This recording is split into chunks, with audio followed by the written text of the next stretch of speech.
hey, life can change in an instant, and that can feel especially true in the holiday and winter months. One moment everything feels normal, and the next someone else's mistake turns your world upside down. That's why you need a team you can count on. NACE Law Group has been standing up for DC families for decades, fighting for neighbors hurt by medical malpractice, wrongful deaths, and serious injuries. They don't just settle quickly or push papers. They dig in, fight hard, and make sure every client gets the justice they deserve. And here's something we love. They're a longtime supporter of CityCast because just like us, they care about this community and the people who call it home. So if you or someone you care about has been hurt this season, don't wait. Call NACE Law Group. They'll stand with you, fight for your family, and make sure your rights are protected so you can focus on what matters most. Visit WashingtonDCInjuryLawyers.com. That's WashingtonDCInjuryLawyers.com.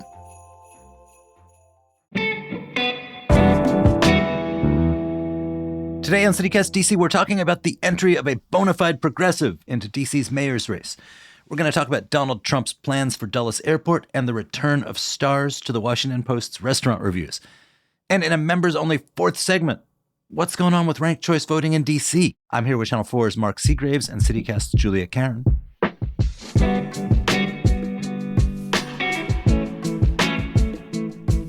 Today is Friday, December 5th. I'm Michael Schaefer, and here's what DC's talking about.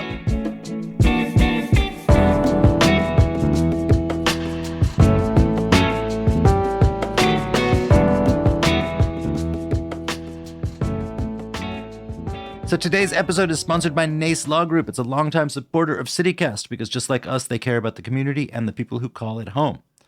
And hey, life can change in an instant. Like when someone else's mistake turns your world upside down. That's when you need a team you can count on, like the team at NACE Law Group. Thank you, NACE. Hey, Mark.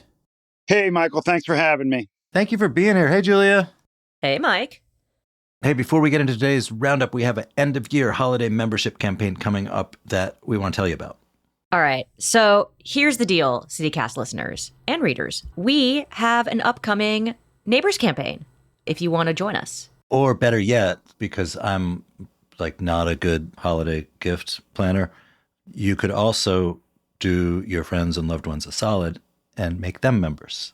If you have a family member in the DC metro area and they, want news and information in a tidy little email and a nice little, 30-minute, 20-minute package every day, gifting a membership, I feel like, is the way to go. And look, I think there is a big push in DC, probably everywhere. People try to gift local. I've said this in a crabby way on our pod before, but there's only so many DC flag cutting boards you can give. But actually giving stuff that connects people to the place, which is the point of CityCast, is a nice thing to do, but it also helps us do our work. It may sound effortless, but it actually takes the team here a lot of work, and that work doesn't happen for free. Yeah. And this work is also a lot of fun because I think one of the perks about being a member is you get these cool invites to members-only events. And we met people at Bar Japanese a month or so ago, and it's awesome to see all of the people who read and listen and meet them in real life. They're not just names that pop up in Slack. They're real, actual people. And I super appreciate that. And it's kind of, just as a person whose, main job and work has always been in print media, in typing words media, podcast is such a different universe, and it's such a community, and the relationship between the listeners and the creators is really different. And so, we meet people, and the conversation that my inbox when I write a column people don't like is like a sewer. But when I'm on CityCast, even when I'm doing saying stuff that other people think is idiotic, they'll tell me hey, I really disagreed with what you said. Here's what I think. And we wind up having this conversation, and they're often right, by the way, but it's just it's a cool thing about the kind of community that CityCast is building. And we would like to have more people be part of that community, either you or your loved ones. If you want to become a member, it is $10 a month or $100 for the year. You will get ad-free listening. You get an exclusive members email from Kayla, our newsletter writer. She does a whole events email that comes into your inbox on Monday. It's lit. Additionally, you also get members-only events, which is also great. So if you know someone or you yourself want a membership to CityCast and want to become a member, it's membership.citycast.fm. If you want to gift a subscription, if you are someone who has a father like me who it's impossible to buy a gift for, that's membership.citycast.fm/gifts. So, Mark, you have been covering this. Janice Lewis George, a DC council member from Ward 4, which is like the very northern part of the tip of DC's diamond, uh, announced she is running for mayor. She's the first like major candidate jumping into this race. She is a member of Democratic Socialists of America. There's been a lot of talk of her seeking to have a sort of Mamdani style campaign. Um, Tell me, like, what do you make of of her prospects, and what kind of campaign has like, what do we know so far from the way she's rolled this joint out? Well, look, she certainly hit the ground running. The video that she produced, that we knew this was coming, right? This was the worst kept secret in town. We knew that it was coming, and in fact, a lot of it had been reported that she had been out filming this video the weekend before she dropped it. It was a really well produced video, not deep on specifics, really, but just a really kind of get to know Janice video. That looked really good. They gift wrapped the exclusive for the Washington Post, which put every other journalist and news organization at a competitive. Come on, don't come on, CityCast, to litigate your gripes about access.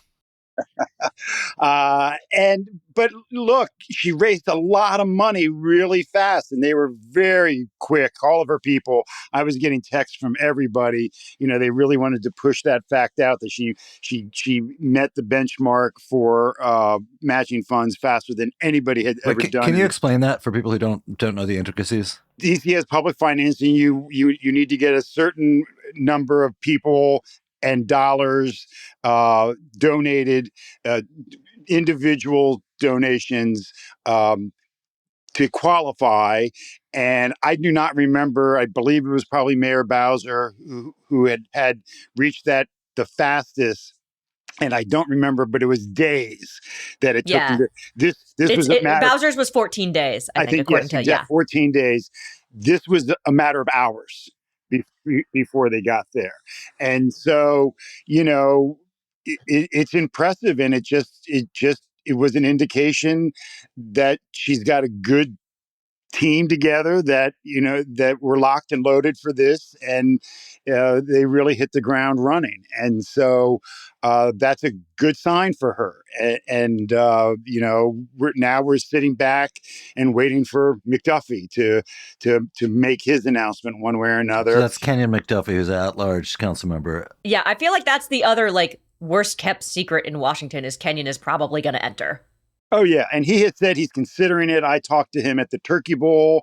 I will say, I've covered the Turkey Bowl, the DC High School Championship, 19 consecutive years. And one of the things that always I look for are what elected leaders show up for that game. That is the most important game of the lives of many of those young student athletes.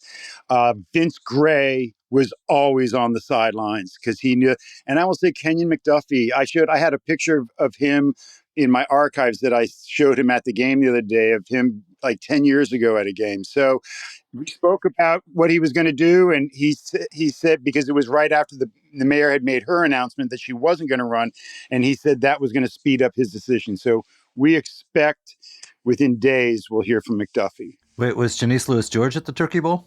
She was not. She did like one of my tweets during the game. Anyone who follows me on Twitter on Turkey Bowl Day knows I bomb you with play-by-plays throughout the entire game. And in DC political culture, is this a thing like you got to go to, like sort of like Pride or something, where if you don't go, it's a diss? Look, you go to the Turkey Bowl and you are guaranteed to be in front of anywhere from 1 to 3,000 likely voters, right? That's the key thing. These are longtime DC residents, and they're public school parents and family members, and they are, most importantly, likely voters.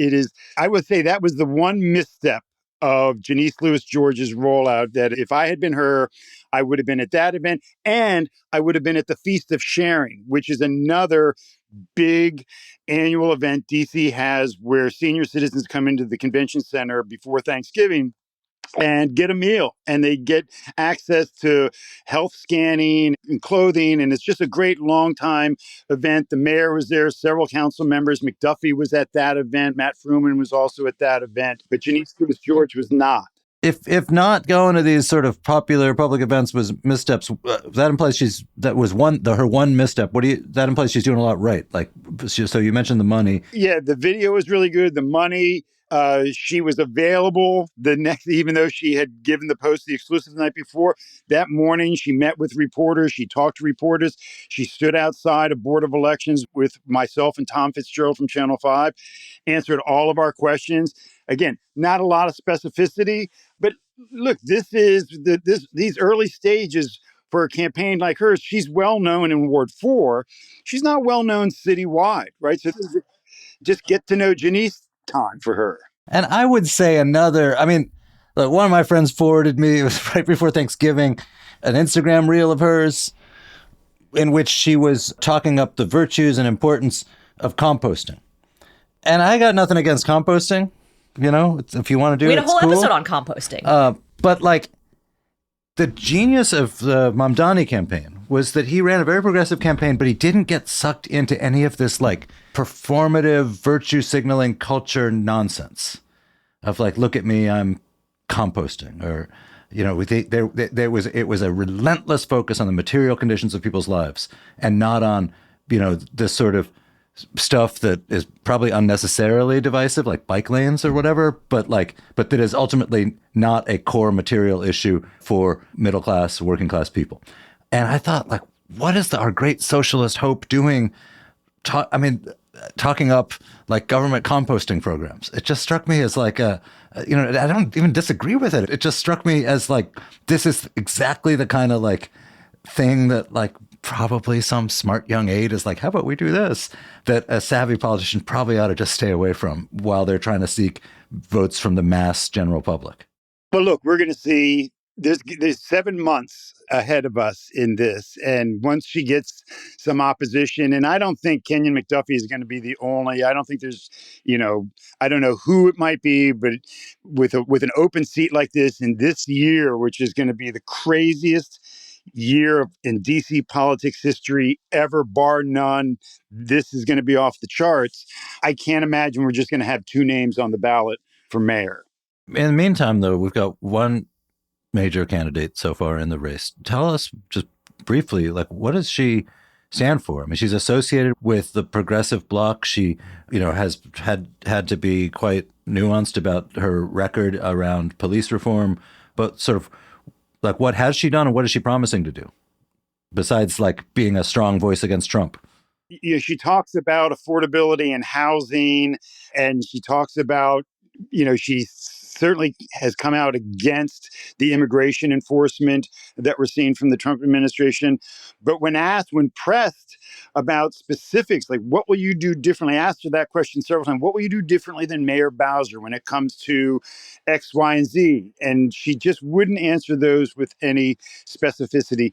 I will say I think what you'll see once she gets some opposition is a lot tougher questions about her track record on police, on public safety and funding police. And there are going to be a lot of people who are going to go after her.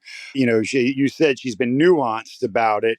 And that's because, she has in the past, a lot of people would say she has taken votes that would be, counter to bringing on more police. Absolutely. So what I mean is she was endorsing what I guess shorthanded now is defund the police type moves, but now is actually on board with the Bowser's proposal to pretty significantly increase the size of the police department, but hasn't also renounced, some of the reformist views. So that's the nuance. And she won't give a specific on how many cops she thinks the city wants. I asked her that specific question the other day, and she would only say, well, we've always fully funded what the administration has asked for. And so I did ask her specifically about Chief Smith, whether she would keep Chief Smith. And she said, it's reasonable to assume that anyone who, in any new mayor would want to revet, their top leadership. And she didn't. Very much left open the door that she would change the leadership at the top of the MPD. Hey, before we pivot, you also did a exit interview with Muriel Bowser. I mean, like a year before her exit interview. You interviewed her after she announced she wasn't running again. What do you sense about what she thinks of the potential replacements for her? So I will just say that sitting in the mayor's living room the night before she announced, she seemed very much at peace with her decision and very relaxed. It was her and Miranda and their little dog, and I do mean it as a very little dog, playing in the living room as we got ready. And when she had her press conference a couple days later, she also seemed very, she had that famous line, "Oh, I'm going to go to boozy brunches now." So she seemed very relaxed and happy with her decision. We've asked her repeatedly, will she be endorsing anybody? She's left the door open to endorsing, but she hasn't come close to saying who she might endorse. I think she very much cares who becomes the next mayor. What does she think of, I mean, based on your reporting, what does she think of Janice? Well, look, it's no secret that the Bowser administration has not seen eye to eye with Council Member Louis George over the years, particularly when it comes to budget and funding for things like police. And I don't expect Mayor Bowser to be endorsing Janice Louis George in this race. She has Tommy Wells. Janice Louis George has Tommy Wells as one of her advisors. He was there, the former DC council member, more importantly, a former member of Muriel Bowser's administration, and he headed up Department of Energy and Environment for her and worked as one of her top advisors. And he retired or left public service a little bit ago. Maybe it's been a year now that he's been out, but now he's popped up as the top advisor to Janice Louis George. And I can tell you that doesn't set well over, in the executive's office either.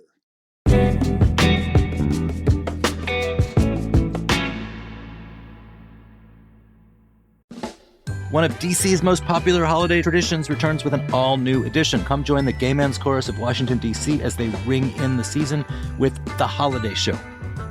This year, the holiday extravaganza is bigger than ever with new soulful arrangements of your favorite holiday carols. The reindeer will be high-kicking and the snowflakes will sparkle. Songs include Oh Holy Night, Rudolph the Red-Nosed Reindeer, Let It Snow, We Wish You the Merriest, and Go Tell It on the Mountain. The Holiday Show, December 13th, 14th, and 20th, only at Lincoln Theater. These shows always sell out, so get your tickets soon. ASL tickets and groups of 10 or more, call 202-293-1548. Get your tickets at gmcw.org. That's gmcw.org. Stories matter at St. Anne's Center, where mothers and children can overcome homelessness and write hopeful new futures. Founded in D.C. in 1860 and chartered by President Lincoln, St. Anne's Center continues to help women and their children today, 165 years on. Now, we invite you for a one-of-a-kind look inside our mission. Visit stanns.org/CityCastDC to watch In Her Words, an exclusive short film highlighting 4 women currently journeying through St. Anne's Center. This 6-minute film explores motherhood, homelessness, and hope through the eyes of the women living the journey. Hear their stories in their words. You can also learn how to support St. Anne's by advocating, donating, or volunteering for the mission. Make a difference this Homelessness Awareness Month. Visit stanns.org/CityCastDC.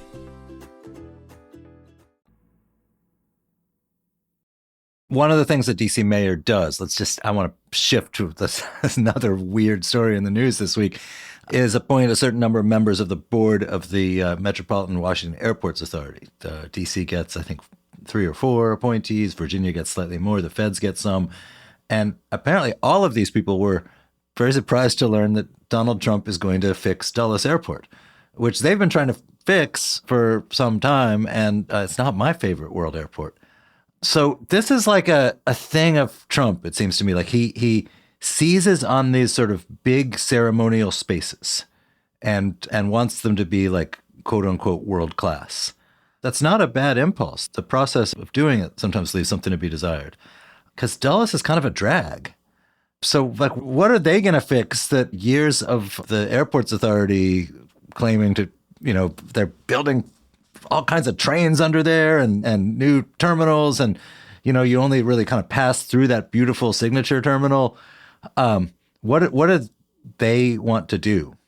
Dulles is kind of a drag. Will now go down as one of the greatest catch lines of the year. I mean, it's not like the worst thing ever. That's what I mean. Like, I've been to some really lousy airports. The people movers are a drag, I think, is what they're trying to get after, It wasn't too long ago that President Trump made the announcement that they were going to spend billions of dollars to fix DC roads and make, and that has so far not materialized. So whether this is just something he has said and put out there that will actually materialize, we'll just have to wait and see. I wouldn't get your hopes up that all of a sudden there's going to be some great overnight transformation of Dulles Airport. In my experience, the worst thing about Dulles is something that the president does control, which is that you get there and like half of the passport lines are not open, and it appears understaffed. And as a result of that, you're waiting for like an hour, and people who have connecting flights are getting. I mean, it's a bad scene. And this has nothing to do with like the architecture or the availability of good food or any of the other sort of things people cite in when they love an airport or something. But I think that's a thing that could be fixed in about, 10 minutes with a budget decision. Yeah, well, Michael, I think you touched on it when you said, Trump likes these grand spaces. And so that's what he's looking at, right? He's not looking at the lines. He's not waiting in those lines. But in fact, you're some say foreign business person, and you're coming to America to invest your money and employ Americans. And this is your first experience of this country that makes you wait in like a hour-long line. And that's not a good look for the United States. You describe it exactly correctly. And, I don't know that's necessarily, again, that they're looking at the inside of it. I think they're looking at the outside of it. And that's the kind of thing that appeals to President Trump. But again, we're a long way from seeing anything actually happening there. And whether it does or not, I think will remain to be seen. As we go forward. Again, I keep looking back at the announcement about DC streets and the billions of dollars they were going to put into that never, so far is not material. And just like with public space in DC, and I don't want to, look, DC's government's not perfect, so I don't want to let anyone off the hook, but like a lot of the gripes about public space in DC have to do with things that are actually already controlled by the National Park Service. That's where it's where a certain number of the graffitied statues are. It's where the vast potholes that I have to drive over when I drive across Rock Creek Park are. And again, that's a thing that presumably could be fixed without having to have a task force that works with the local government. You would have thought that there would have been more kind of a coordination with the Safe and Beautiful Task Force coming in with the National Park Service to address just those kinds of things. The beautiful part of the task force, the things that it's also the same. You could say the same thing about a lot of the homeless encampments. Some of the homeless encampments, particularly when you see them under Whitehurst Freeway down by the Watergate Hotel, that used to be a huge encampment there. But half of that is National Park Service land, federal land as well. And I will say, the seizing on these big gateways, on these places that actually many, many, many of us go through all the time, Union Station, Dulles Airport. I mean, that is kind of meeting the public where they are. And it's as a political instinct, it's the right one. If you are seeking to create an impression that you're really cleaning up and improving a place, rather than what is often the tendency of policy wonks of let's do this piece of street engineering that no one will notice, but actually will make traffic much more safe or much more efficient and make life much better for many people. That's really admirable, but I think to connect with general public, it's also really nice to just to hit the big, obvious shared places. I mean, Trent Morse, who was one of Trump's nominees to this airport board that you talked about at the beginning, was the people movers are a relic of the 60s. And I'm yes, I agree. I don't like them. And Dulles says they have a plan to expand this air train, but they say it's going to take decades. funnel money into expanding the Aero train, and I would be a very happy camper. Yeah, there are a lot of things that they could do that would make all of us, all of our lives, much easier and much better. But uh, again, I think we're looking. I think the Trump administration looks more at optics of things rather than actually. I don't know that they're actually thinking at the granular level that you're thinking of, Michael, that you're describing about how this could actually make things easier and better.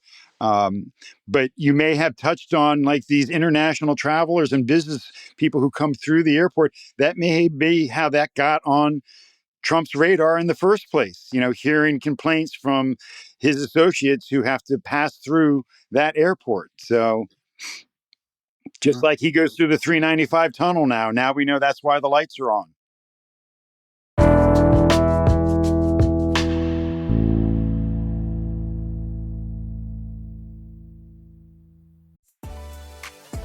And now let's head over to the Public Welfare Foundation, the sponsor of the Real Talk, Real Safety DC series. The Public Welfare Foundation is supporting efforts to build safer, more just communities across the district. So we're asking local leaders a simple question. If you could sit down with a DC resident and explain what actually makes neighborhoods safer, what would you tell them?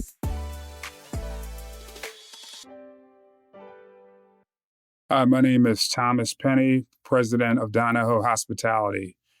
And what I would share with district residents over the course of 30 plus years of being in the hotel business, what I've known to be an effective strategy to reduce crime has really been getting folks connected to meaningful work experiences where they have access to health insurance for themselves and their families, where they're making living wages and have the ability to take care of their families. We've seen many individuals, particularly from east of the river, come into our business with not a lot of experience, but they've brought the right attitude and a desire to learn. I just believe from direct experience, when we can get district residents connected to careers, it's transformative. It creates safer communities, and it creates a sense of hope for family members that live in their house that are coming behind them to see a path out of their current situation. So I would strongly advocate for other business leaders to engage with the city's nonprofit community and local universities and workforce providers to really accelerate the pace of getting deserving residents connected to work. It is the most effective strategy to ensure that crime does not persist in the city. And one nonprofit that comes to mind is DC Central Kitchen. And if we can connect folks to meaningful opportunities, we will not be back in a similar position 10, 15, 20 years from now. This segment is sponsored by the Public Welfare Foundation, and you can learn more about how they are supporting safer communities at realsafetydc.org.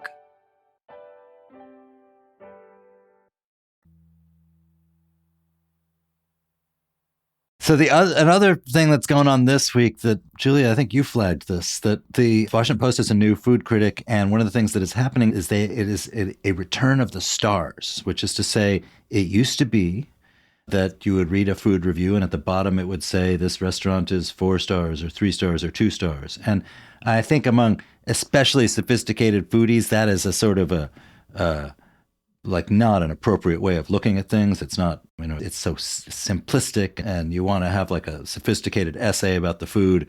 I think in the real world, sometimes you just, no offense to the food writers out there, I love you guys, but sometimes people, I suspect, kind of skim to the bottom and just look at the stars. And it's useful. Yes, it is useful. So Eleanor Sontag, who's the new Post food critic, the stars were retired in 2020 during the pandemic, but he's bringing them back. And this is the system he's got in place. So 1 star is good, which means the restaurant does many things well, but key elements could be improved. 2 stars is very good, which means the restaurant delivers an exciting and generally consistent experience. 3 stars is outstanding. The restaurant reliably gets the smallest details right. It's a destination you should seek out. And 4 stars is extraordinary. The restaurant is superlative across the board, the very best at what it does. My question is, what if the restaurant sucks? Does it just 0 stars? I think a lot of critics at that point would just say, I'm not going to review it. If it is like an absolutely appalling offering from someone who is like such a big name that they can fill seats even, without any attention, that's different. But I think most of the people who fit that, Jose Andres or whatever, probably is not going to have a 0-star thing. Sure. But then we don't get Tom Sietsema's, rage-induced screed against founding farmers, Right. And that was an unusual case because it was like a deeply capitalized restaurant, so right in a prime location that would fill itself with tourists. But like we interviewed Tom, the former food critic, and like if Seagraves here started his own restaurant and it sucked, there's no point going out of your way to beat up on him. The idea is that the market will quickly find that out, and that'll be the end of Seagraves.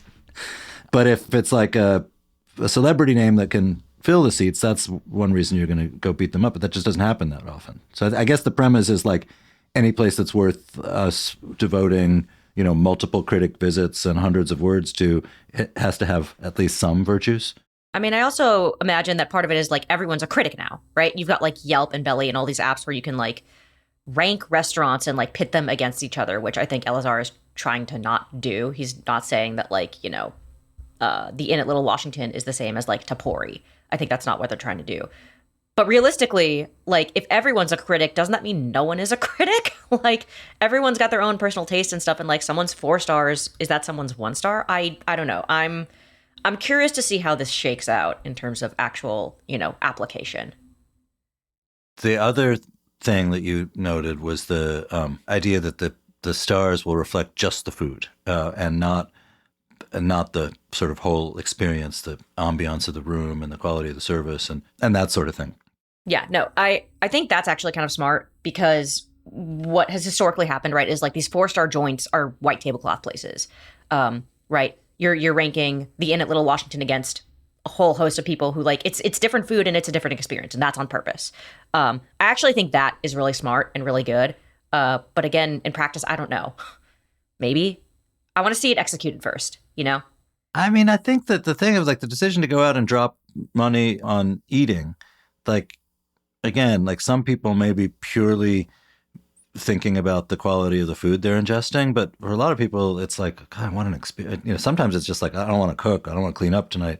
But for a lot of people, it's like, I want an experience. I want for this, one like 2-hour period to be treated like a king, and then go back to my like mediocre regular life. I don't know. Just it's not related to the reviews, but the other food news this week is the apparent efforts to back away from this change to how streeteries are regulated. Members of the DC Council introducing an emergency bill to undo this change that had caused a lot of restaurants that have taken over parts of the street to have to pay a lot more for the privilege. And maybe, a bunch of these places have already demolished their streeteries. Maybe they'll come back. This is something that Councilmember Charles Allen, who's a more progressive member of the council, has pushed. The mayor says, no, she does not support this. Mark, can you break down the politics of like restaurant regulation here? Yeah, so the streetery thing has become one of those polarizing issues. It's like bike lanes, baby. Let's go. Thank you. It is very much. It's bike lanes, Klingle Road for those of us who go west. So the Bowser administration wants to make it harder to have a streetery, more expensive. And they've said because they want to push them back onto the sidewalks and the sidewalk cafes because they want those curb lanes open either for generating revenue through parking or making it more accessible for deliveries to those restaurants and businesses, or whether it be bike lanes or whatever it be, they want to get the streeteries out of the streets. And the mayor points out correctly that the streeteries were a result of COVID, that the restaurants were being crushed financially and they needed desperately to figure out a way that restaurants could operate when they couldn't have people inside. And so they let them take over the streets at a time when people weren't driving around a lot. The streets were empty. And, remember what the pandemic was like. And that it was never intended to be permanent. And they caught on and people really invested in some of the restaurants, really made their streeteries nice and year-round and comfortable.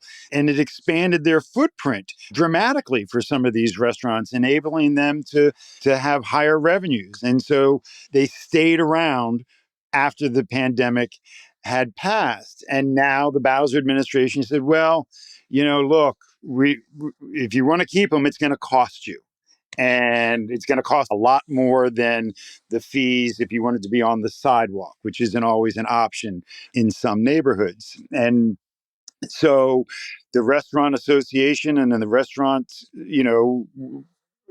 kind of blew up on this, this idea that they want to get rid of them. But I got to tell you, I've heard from some restaurant owners who don't like them, specifically because of the delivery issue, getting stuff into their restaurants where they don't have a rear access in an alley or whatnot.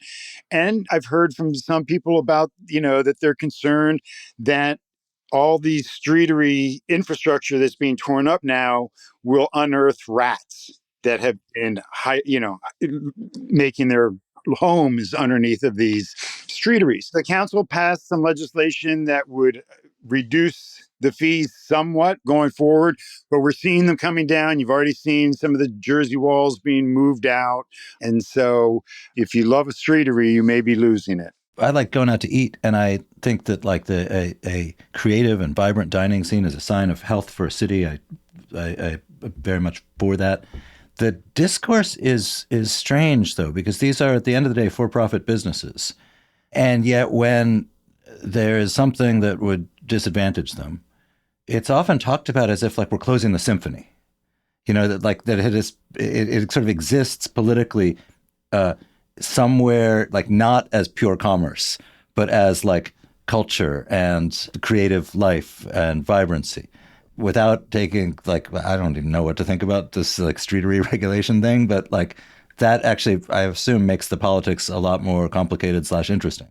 Look at the past, tipped minimum wage, right? This is another thing. Oh, this is going to impact the restaurant industry, even though there are other industries that have tipped employees like parking lots and nail salons and whatnot. Smoking. I remember when they banned smoking in public places or indoor smoking, the Restaurant Association went crazy. Oh, and they said this is going to kill every mom and pop business. They're all going to go to Virginia and Maryland where they can smoke in their restaurants. And it was the same argument over tipped minimum wage. And now they're upset about losing the streeteries. But if you're the guy next door who has, the stationery store or the liquor store or something else, and, you're not getting these accommodations, and that's your space too out front where your customers are delivery drivers.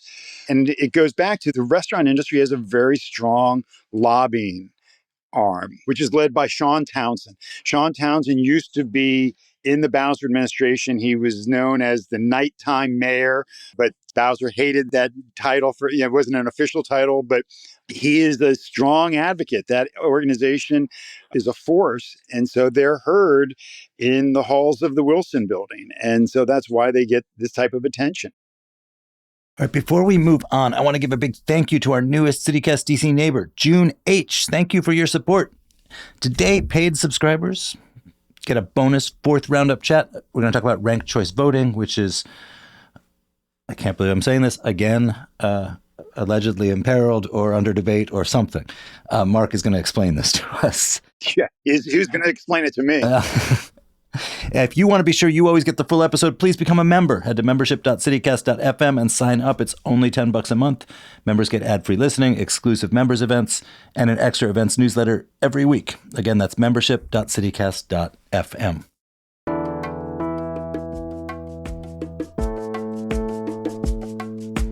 And that's all for today here on CityCast DC. Our production team this week was Annie Reese, Julia Karen, Ash Durbin, Matthew Rogers, Selena Say Reynolds, and Noah Snyderman.